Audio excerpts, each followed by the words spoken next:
Good evening, everyone. This evening I come to you to share a part of a powerful process we know of as Ndugu and Nzinga.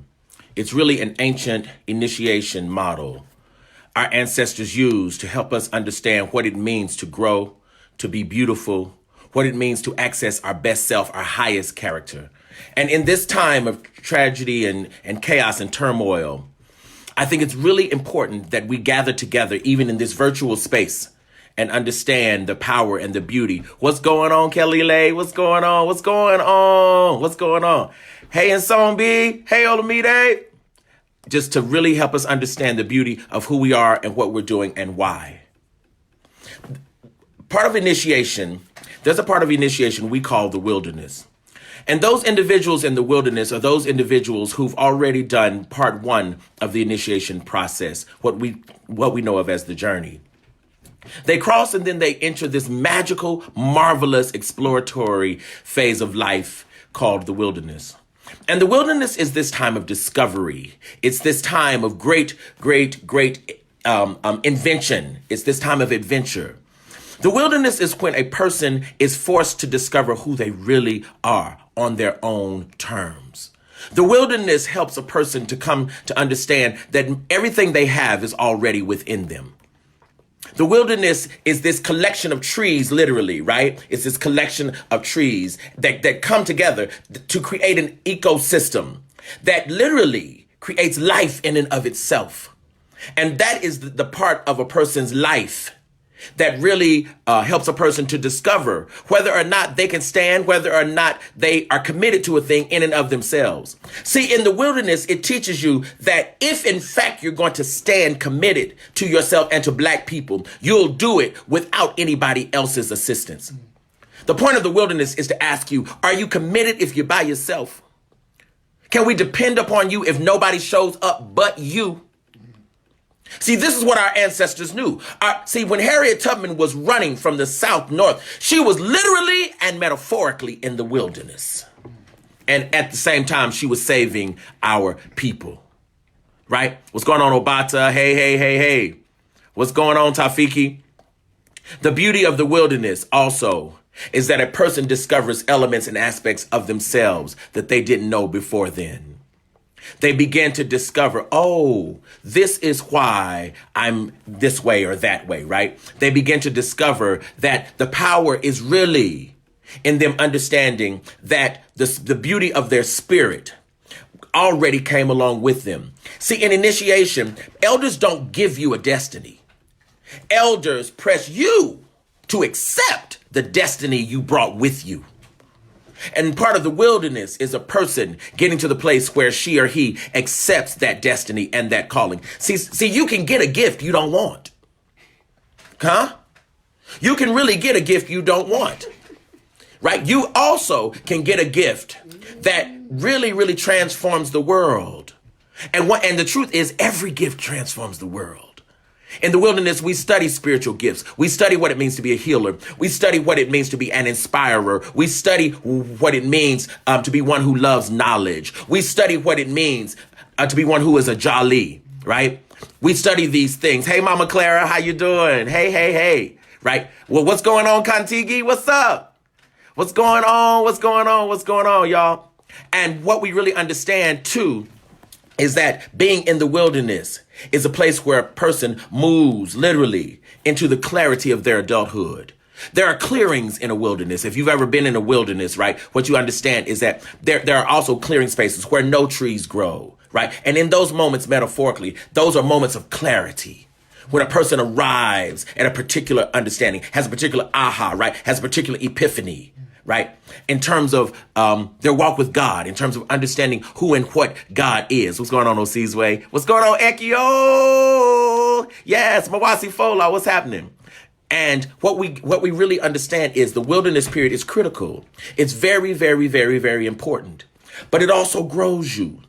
Because see, the wilderness can be lonely, but the wilderness can also be full of joy. The wilderness can be difficult, but the wilderness can also be tons of fun. See, the wilderness teaches you a thing called perspective. See, when people say things like, I can't see the forest for the trees, that's an issue of perspective. It's an issue of what you can see. It's an issue of what you want to see. It's an issue of what you're able to see. It's an issue of what you're welcoming people to see. And what our ancestors knew is that sight is the thing that saves a woman or a man's life. Sight is the thing that helps a person to understand that where you're going, right, is extremely, extremely important. And in fact, the only reason you came is to bring something to us. And so going into the wilderness helps us to find what it is we brought from the spirit realm that will save the people. And the nation of Nduga and Nzinga has been committed for years to walking people through the wilderness. Some are just coming into the wilderness, right? Some are just entering the wilderness. Folks like Tolu Lope, like Amnet, like Chisimdi, Ekio, Uzochi, Mfanga, right? Just entering the wilderness. Welcome to the wilderness. You all are doing a beautiful job. You're absolutely our lifesavers. We love you and we need you. Folks like Hazina, yes, we need you. Mbonu's in the wilderness. We love you for being in the wilderness. We love you for being willing to be in the wilderness. Your being in the wilderness is keeping us alive because it's keeping us clear that a generation of folks are on their way. Who's going to save black people. See, we never knew that it would come to what we're in the middle of now. We never knew this. But we're clear about it now that we're going to make it because those of you in the wilderness are getting ready. The point of the wilderness is we gather up our gifts.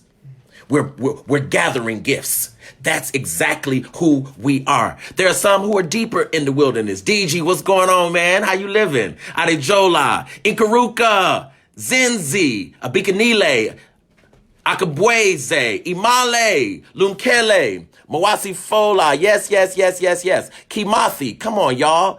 Y'all are in the wilderness and we need you there. Bwana, so many of you, we need you there.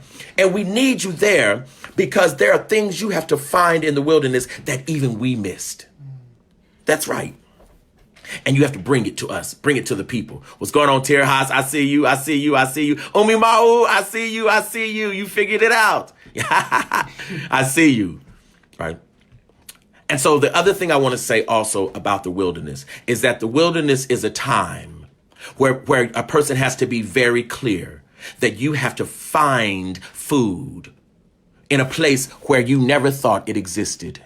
In other words, you have to figure out how you are the nourishment that you've been looking for. You have to figure out how you are the thing we need. Zolewa, what's up? What's going on? Jogbe, hey, good brother. Janet, what's up, cuz? What's going on? Anuli, hey. Georgine, what's up?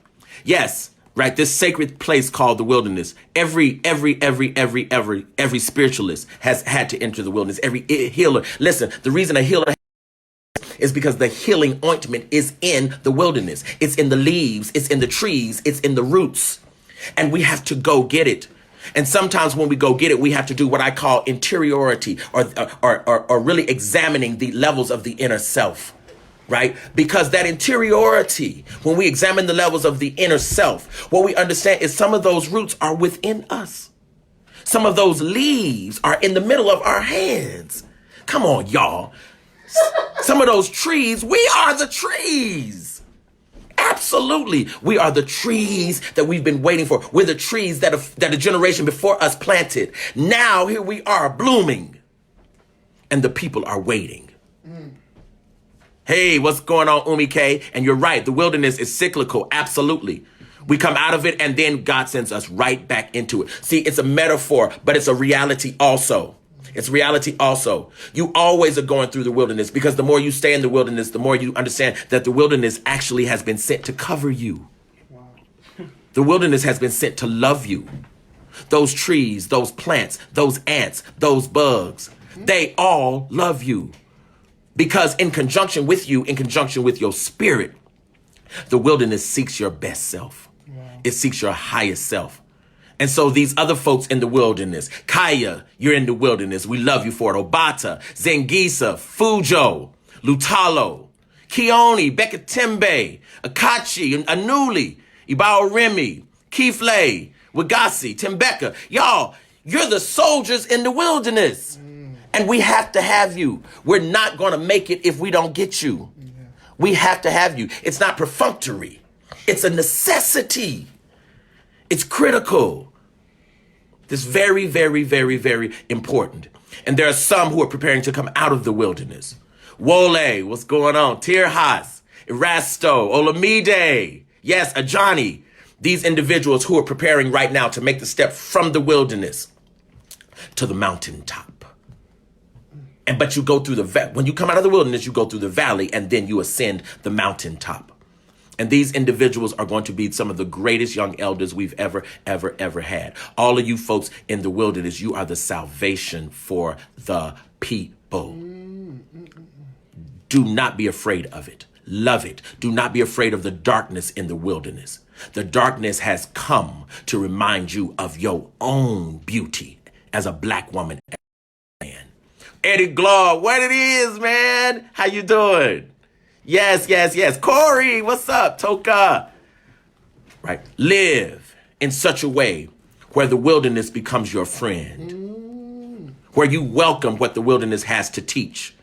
And the wilderness will teach every single one of us how to survive, but not just survive. The wilderness has blooms that you can find nowhere else. There are flowers in the wilderness that can be found nowhere else because that is a special ecosystem. That's a special spiritual place. That's a particular and a very, very sacred place, right? That you must enter in order to see.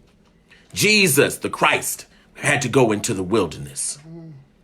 And Jesus went into the wilderness also because there were things Jesus was looking for and needed to find. And so we must do likewise, but not because we have to, but because we want to. And so finally, we're in the middle of a moment in America where everything seems chaotic and everything seems a little bit out of order. But the truth of the matter is chaos comes to breed clarity.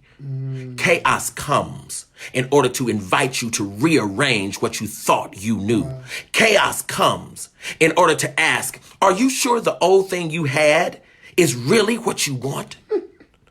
Sometimes chaos comes to literally snatch something from you that you've been holding on for too long. Get a new thing, black people. Try something different. What's going on? Kamathi, I see you. Teresa Thacker, what's up? I see you, all my peeps. And listen, we are people who know the wilderness. We are people who ran through the wilderness to get to freedom. The very trees agreed with our freedom. Come on, somebody. The very rivers pointed the way. We lived in the wilderness. We ran to the wilderness in order to get away from the enemy. The wilderness was our coverage. That's who we are, and that's what we do. All of you in the wilderness, we love you, we believe you, we honor you, we praise you, we glorify you, we magnify you. Because when you come out, you shall be pure gold. Love you. Talk to you soon. Bye-bye.